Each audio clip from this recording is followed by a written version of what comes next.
The village of Oju is silent under the heavy veil of night, except for the faint crackling of fires and the distant hum of crickets. The stillness is broken by a sudden, piercing blast of a horn that echoes through the trees, reverberating through the huts. People burst from their homes, startled and confused. The village square fills with whispers, fearful glances, and hurried steps. The air smells of smoke and earth, and the tension is palpable. In the heart of Oju, something precious has been lost. The Mask of Ogún, a sacred relic that has protected the village for generations, has been stolen. The mask holds not just cultural importance, but a power, an ancient force capable of controlling minds. And now, in the wrong hands, it threatens to destroy the village. Villagers gather in tight clusters, speaking in hushed tones.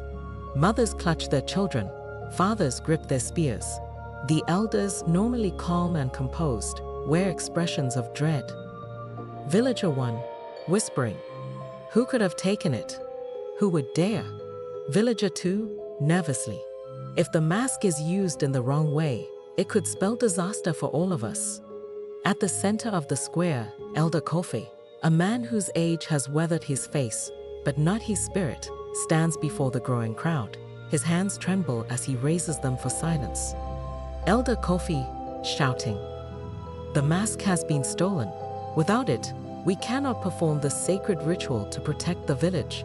Worse yet, if the thief uses it for their own gain." He pauses, looking into the faces of the villagers who wait anxiously for his next words. Elder Kofi, with rising urgency, "If the mask is used before the full moon, it could control the minds of every one of us. We could all be doomed." A gasp ripples through the crowd, and fear sets in.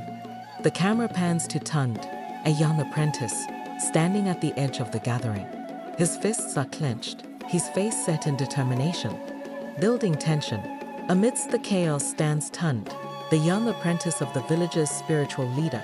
He knows what must be done. He knows that the responsibility to retrieve the mask lies with him. Tunde steps forward, pushing through the throng of worried villagers until he reaches the elders. His heart pounds in his chest, but his voice is steady.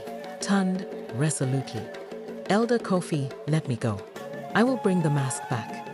The crowd quiets. All eyes turn to Tunde. Elder Kofi looks at him, his face a mix of hope and concern. Elder Kofi, solemnly, "The mask's power is not easily resisted, Tunde. It will call to you, as it has to so many before. Are you certain you can resist its pull?"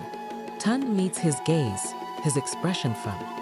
Tunde, with conviction, "I have trained for this my whole life. I will not fail you." As the village settles once more, Tunde walks toward the shrine of his master, Elder Ayo, his mentor and spiritual guide. The path is lined with flickering torches, the smell of burning herbs drifting in the air.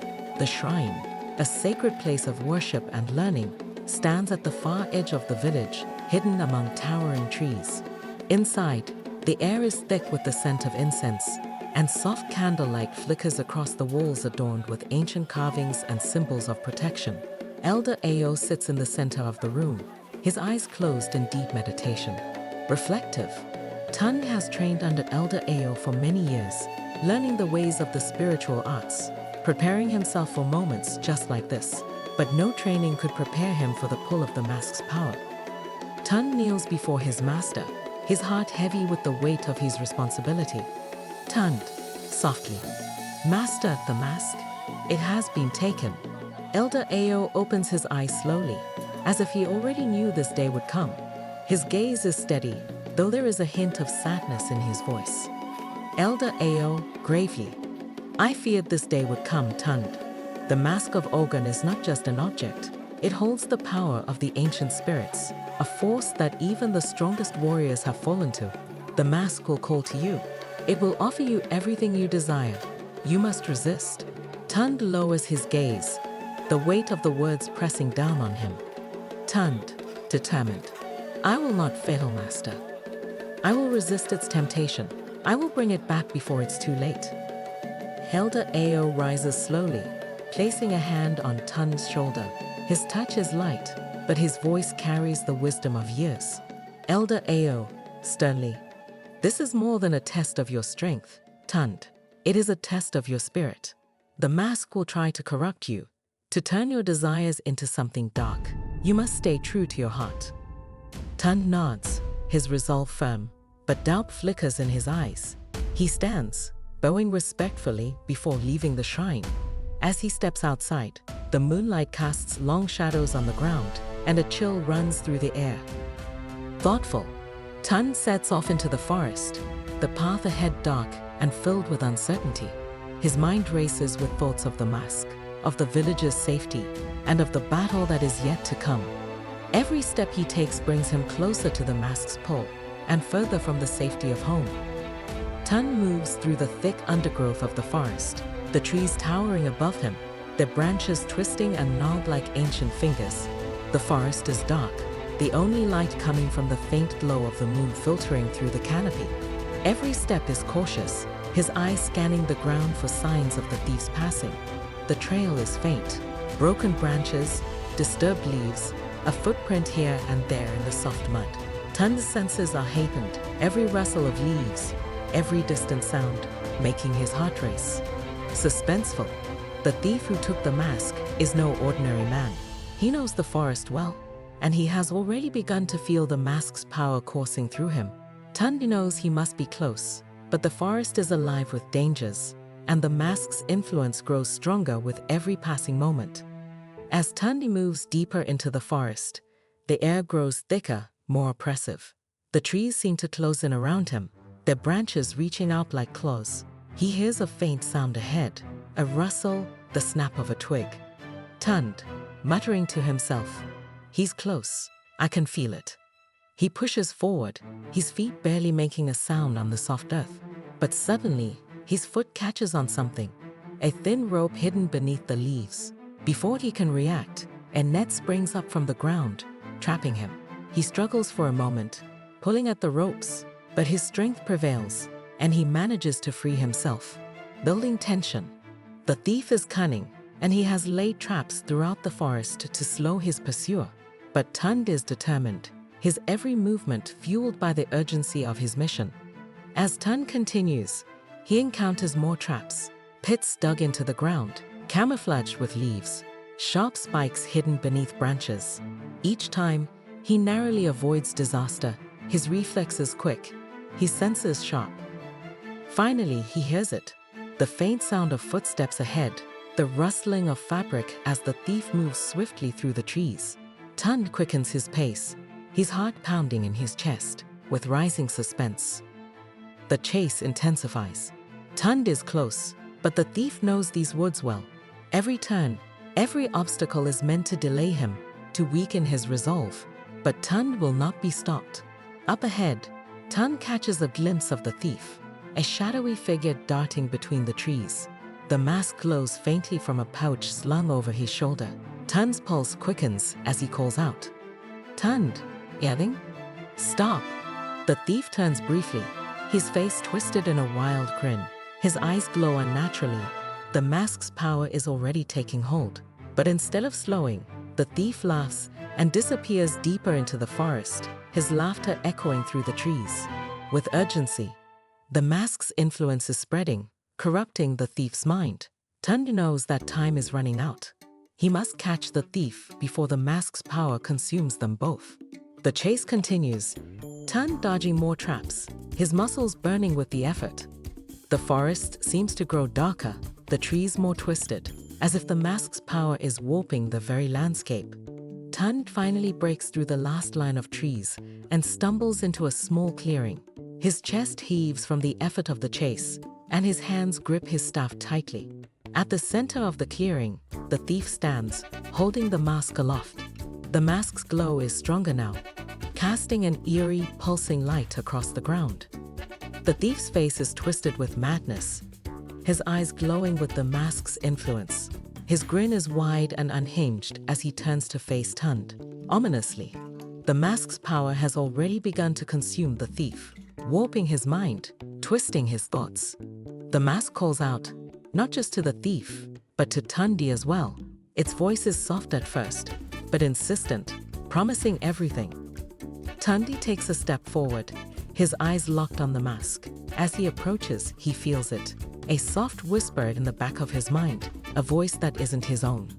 Mask's voice, whispering, "Tunde, you are the chosen one. You are strong enough to wield me. Together, we can protect your people. Together, we can rule."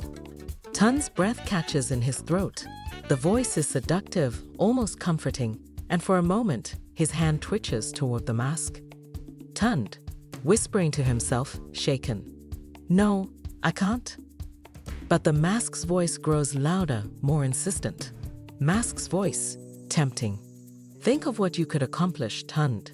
No one would ever challenge you. You would be a hero, a king." Images flash through Tunde's mind. The village safe under his rule, the respect of the elders, the power to protect his people from any threat. His heart pounds as the mask's promises fill his thoughts. The thief, seeing Tunde's hesitation, laughs wildly. He raises the mask higher, the glow intensifying. "Thief, mockingly. You feel it, don't you? The power, the freedom. All you have to do is take it, and everything you've ever wanted will be yours." Tunde's hand trembles as he reaches out, his fingers just inches from the mask. Sweat beads on his forehead, his mind swirling with conflicting thoughts. The temptation is overwhelming, the mask's voice growing louder with each passing second. Mask's voice, commanding, "Take me, Tunde. With me, no one will ever defy you. You will control your destiny. You will save your people." Tunde drops to his knees, his head in his hands as he tries to push the voice away. The weight of the mask's power presses down on him, suffocating, overwhelming. His entire body trembles with the effort to resist. Urgent. The mask's call is almost too much to bear.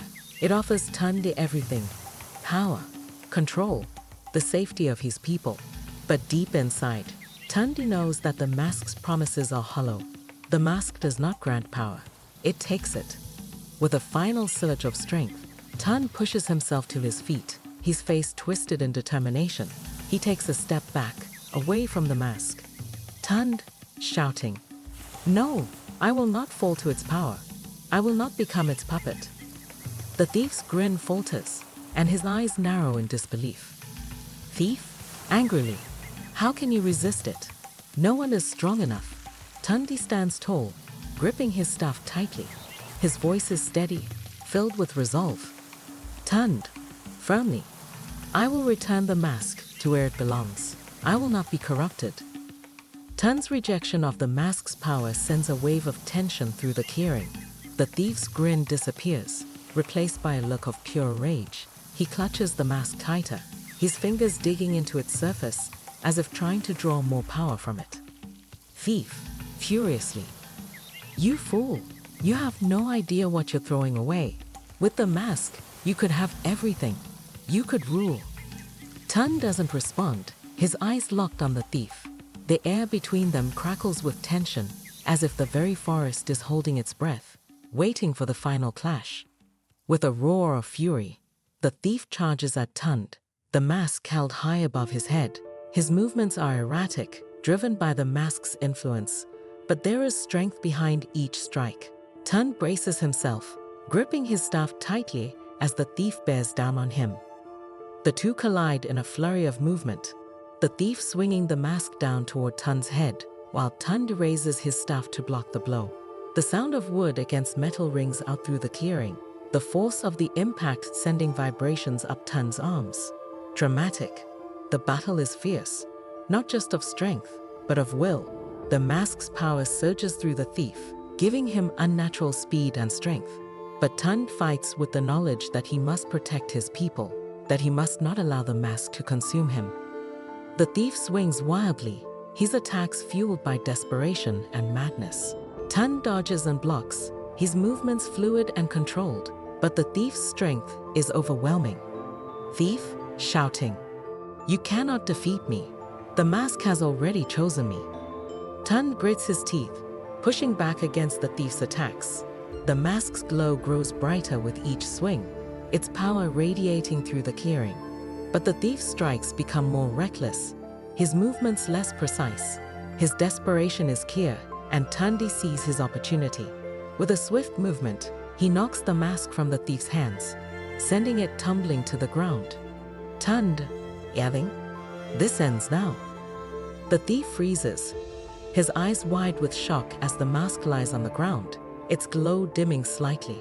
Without the mask in his hands, the power seems to drain from him, leaving him weak and vulnerable. Tunde seizes the moment, tackling the thief to the ground. The two struggle, but the thief, now without the mask's influence, is no match for Tunde's strength. Triumphant, the thief has lost. Tunde has won the physical battle, but the war for the mask's power is not yet over. The mask still lies within reach, its whispers faint but ever present.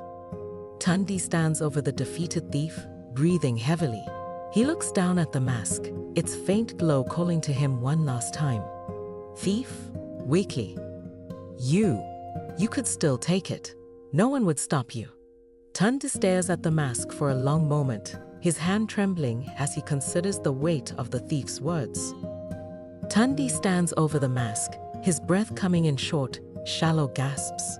The clearing is quiet now, the sounds of the struggle fading into the background. The mask lies on the ground, its glow faint but steady, as if waiting for him to make his choice. Thoughtfully, Tunde has fought hard to get to this point. The battle is over, but the hardest choice is yet to come.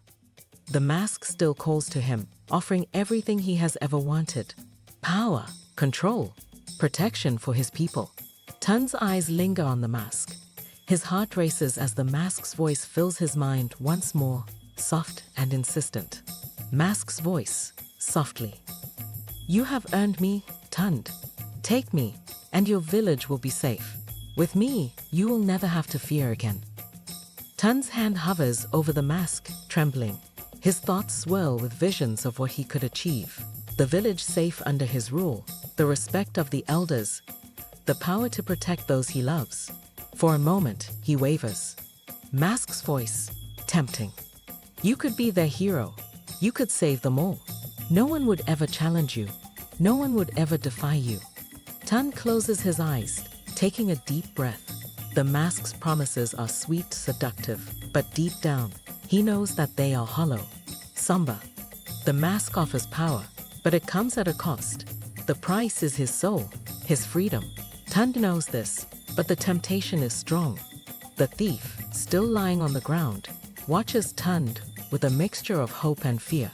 He sees the struggle in Tunde's eyes and knows that the mask's influence is still strong. "Thief," weakly, "take it. It's yours. You've earned it." Tunde opens his eyes, his hand still hovering over the mask. His heart pounds in his chest, but his mind is clear now. He knows what he must do. "Tunde," firmly, "No, I will not take it. I will not become its puppet." With steady hands, Tunde kneels down and wraps the mask carefully in cloth, ensuring that it is securely hidden from view. As he rises, the glow fades completely, and the air around him grows lighter, as if the weight of the mask's power has been lifted. With relief, Tunde has made his choice. He will not take the mask.